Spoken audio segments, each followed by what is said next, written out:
With the Supreme Court striking down affirmative action, today I'm going to be talking about the main reason why I've always felt very uncomfortable with the concept of affirmative action and a good reason for why the Supreme Court is completely correct in getting rid of this decision.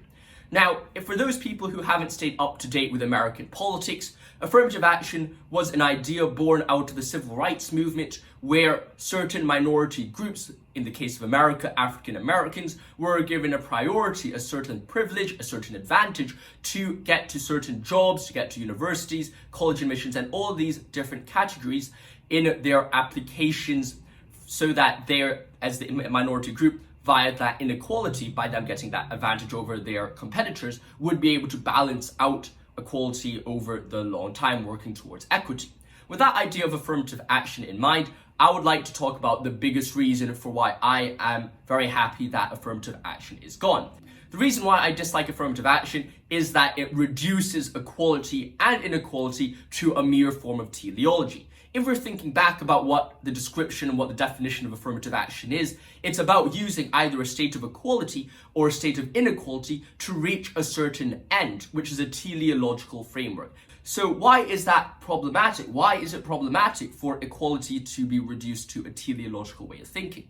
The problem with all teleological forms of arguments is that it makes the end a justification for what causes it. It makes the end a justification for the actions which are required, which means that instead of the action being good in and of itself, it makes the end what determines the action. Now you might be thinking, well, that is a very common way of thinking. My speaker, let me get my speaker for example, is only good in so much as it plays sound. My book, my UCAS Bible, the book that I've published recently to help people get into their dream universities in the UK, is only good in so much that it helps people get into their dream universities in the UK. With these examples, you might be thinking, well, what's so wrong about teleological thinking?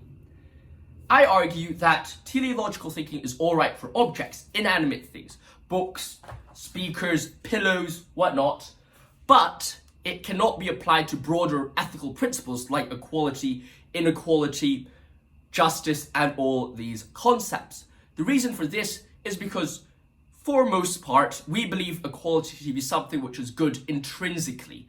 Equality should be desired regardless of what situations that it causes. Regardless of whether equality leads to a positive outcome or a negative outcome, equality is so important that we should be trying to strive towards that equality of opportunity. Now, the problem arises when we then say, well, actually, let's stop that form of thinking. Equality isn't what we're trying to do. Rather, what we're trying to do is we can have inequality or we can have equality depending on what aim it works towards.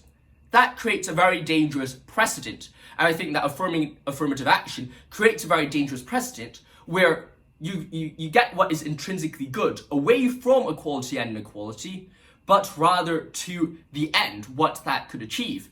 And while you may say, well, affirmative action, the end of affirmative action is equality, but the moment you accept that framework of thinking, that teleological framework, someone could come up with a completely different one and say, well, all right, inequality or equality can be justified via the ends of economic development and prospering.